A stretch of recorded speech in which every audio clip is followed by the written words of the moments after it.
অনেক নাটকীয়তার পর শেষ পর্যন্ত টি-20 বিশ্বকাপে খেলতে রাজি হয়েছে পাকিস্তান ক্রিকেট বোর্ড পিসিবি। তবে বড় চমক হলো বিশ্বকাপে অংশ নিলেও চিরপ্রতিদ্বন্দ্বী ভারতের বিপক্ষে খেলবে না পাকিস্তান। ভারত ম্যাচ বয়কটের এই সিদ্ধান্ত নেওয়া হয়েছে সরকার প্রধানের সঙ্গে আলোচনার পরই।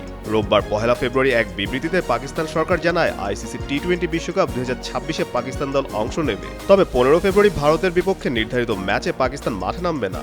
এর আগে প্রধানমন্ত্রী শাহবাজ শরীফের সঙ্গে বৈঠকের পর পিসিবি চেয়ারম্যান মহসিন নাকভি বলেছেন, সব দিক বিবেচনা করে সিদ্ধান্ত নেওয়ার নির্দেশ দিয়েছে প্রধানমন্ত্রী।